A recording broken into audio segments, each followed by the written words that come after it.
Hey friends, it's Missy again. Thanks for joining me today. I'm here as part of the Pinkfresh Studio Watercolor blog hop. They have just released a brand new set of liquid watercolors and they are so pretty, and I was fortunate enough to be included on this blog hop, and so I'm going to create a layout using the watercolors and the BU collection. And I'm going to show you how to soften up really bold colors because the watercolors are very bright and very bold, and this collection is more what I would call on the soft side.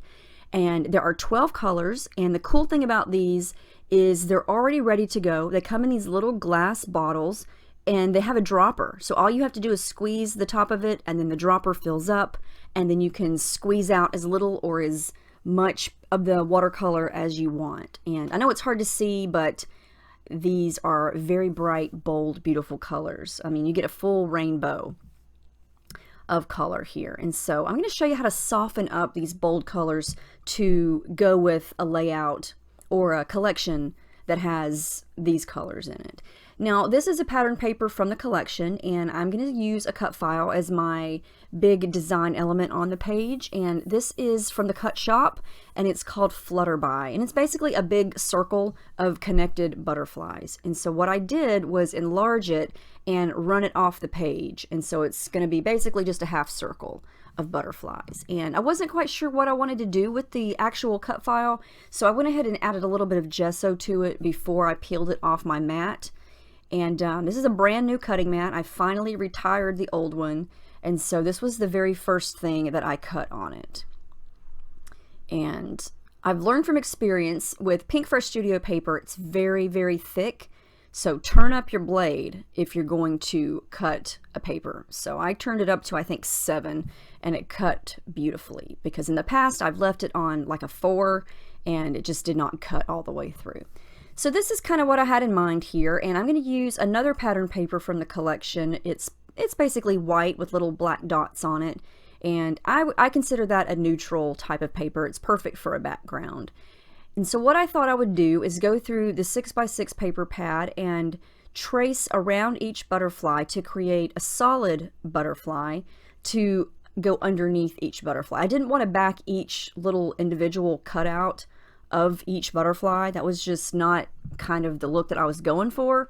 So, but I did want to incorporate all these pretty colors, and so this is kind of what I'm going to do. I'm just going to trace them and then stick them underneath the butterflies. And my thought was, since you can already see how dimensional the cut file is with the wings of the butterflies kind of bent up, I want to keep that look going. And so I can attach the colored butterflies onto the background and then leave the cut file kind of dimensional and not glued down completely flat. And this is pretty easy to do. Didn't take me very long because this shape is very easy to fussy cut out. And so there you can kind of see what I had in mind. I love this color mix. It's very different. There's greens, there's grays, there's a coral color, and a blue color. And so here's where I'm going to start to work on the background. I want to drown out some of the dots just to kind of create some white space that's not too busy.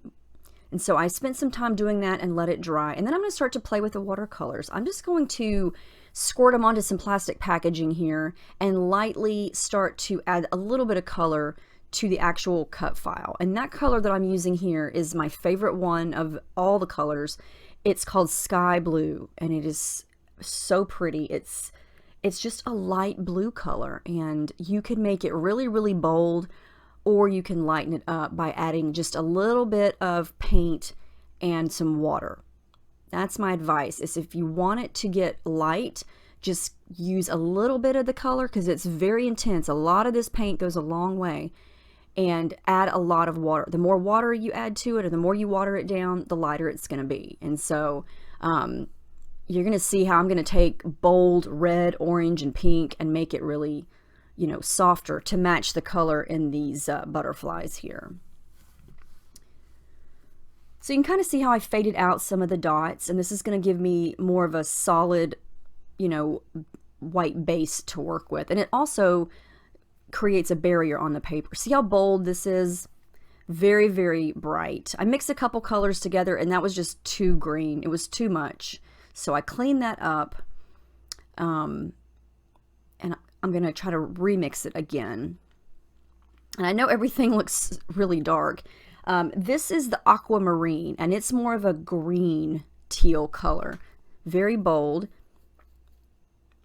You'll see here as soon as I start to put it on. But it works great with the packaging, and it works great with splatters. Just treat it like you would any other watercolor, and I think it's going to work very, very nicely.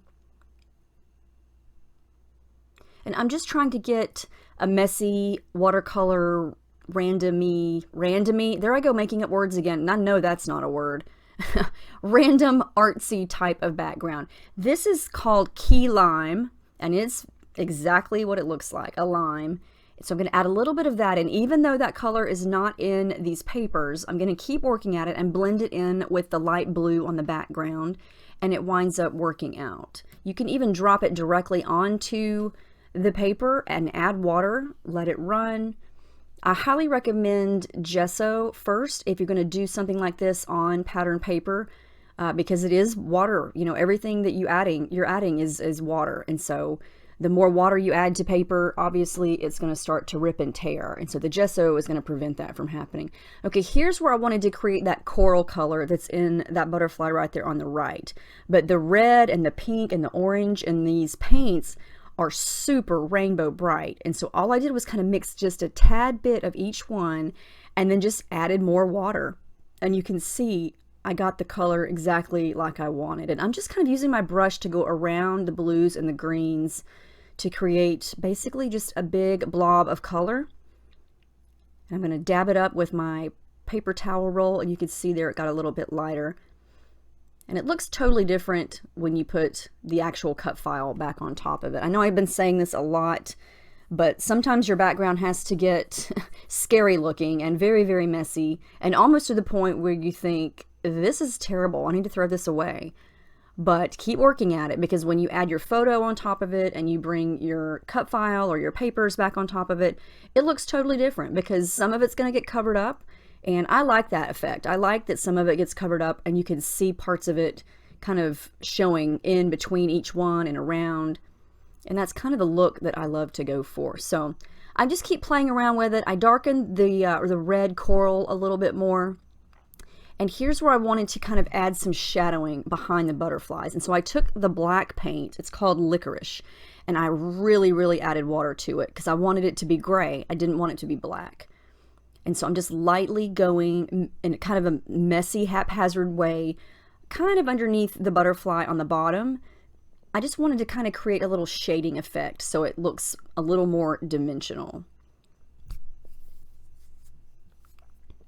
And I think once it dries, it's going to look a lot better, because at this point, you're probably thinking, this is a hot mess.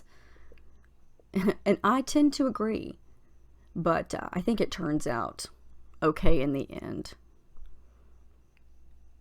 Especially when I take the butterflies off. What happened there? Yeah.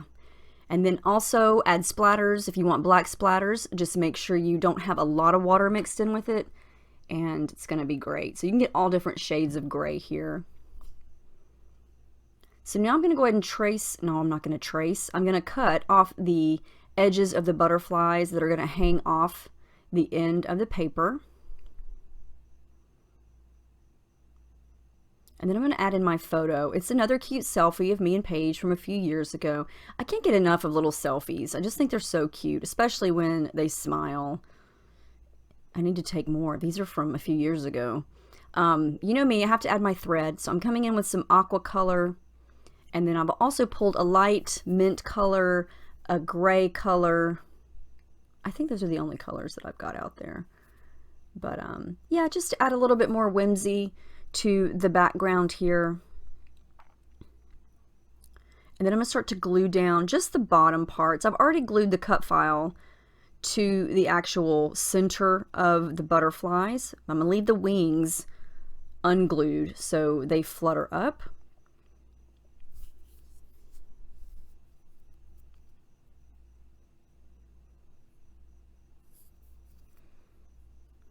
And then I am going to wind up doing a straight stitch around the circle through the middle of all the butterflies. And I'm going to tuck the photo in right there underneath a wing and on top of a wing.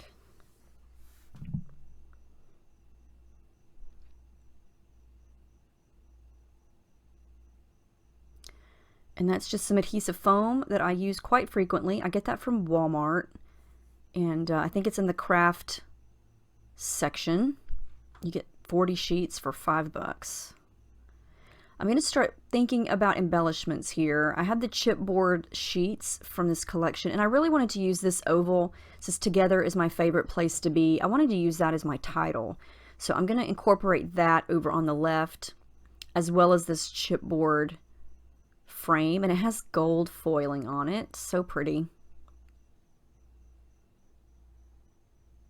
And I love when embellishments are big enough like that and they have a built-in title, because now I don't have to worry about coming up with one or worrying about where to put some thickers or stickers or letter alphas or anything like that. It's already taken care of. And I am going to go back and add some glue behind all this chipboard, because when you use gesso and things like that, most chipboard things tend to not want to stay stuck. So I'm going to add some gesso. Not gesso, glue. Going to add a little bit of the aqua thread over to the right, just to add a pop of that color in that area. And I like that it contrasts against that coral color paint on the background.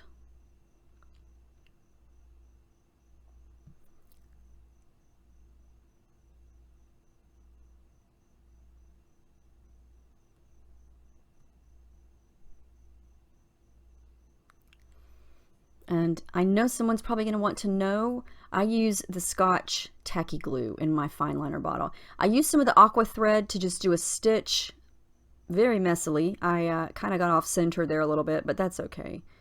I'm going to fussy cut. This is the paper that I cut the butterflies on. I noticed these cute little flowers on the back, so I'm going to fussy cut out a couple of those to use as embellishments also.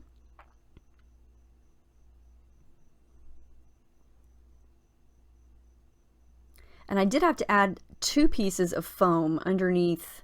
I actually stuck it on the wrong side first. I don't know what I was thinking, because I don't need any foam on the side that's going to go on top of the photo, because it's already raised up with the chipboard frame. And so it's so dimensional that I needed to use 2 pieces of my foam to get it the same height.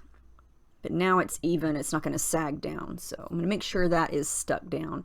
And then I'm going to use these little flowers that I fussy cut out.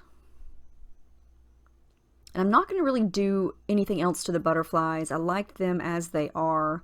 I'm just going to go through the ephemera die cuts here and pick out a couple of leaves and things to tuck in.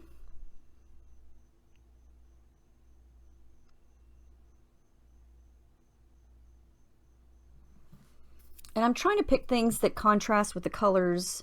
I want a couple things that are that deep coral color, then the light peachy color, a little bit of gold, and I'm going to incorporate some of the puffy stickers too. There's a couple of flowers on there that I'm going to use.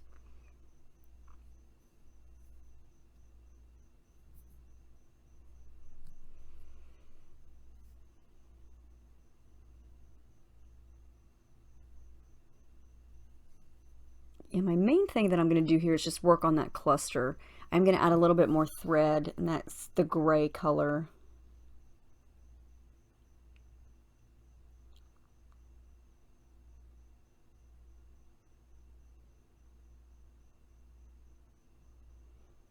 I love this fine liner bottle. I have used it for so long and I love it. I have a spare in case this one ever dies on me. You can see how well loved it is.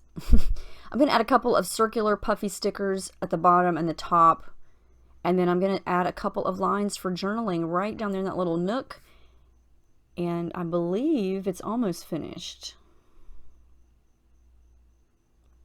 Oh, I'm going to add more black splatters, or dark gray splatters.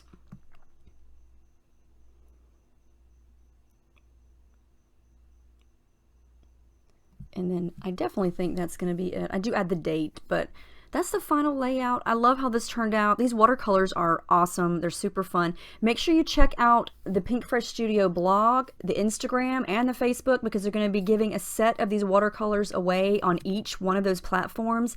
And then each person that is participating in the blog hop is going to be giving away a $25 gift card to Pinkfresh Studio. So make sure you visit all of the Pinkfresh Studio social media places and follow along on the blog hop and leave comments, because the winners of the $25 gift cards are going to be picked from the comments. So I'll leave the link to the Pinkfresh Studio blog down below. Thank you so much for watching, and I hope you guys have a great day.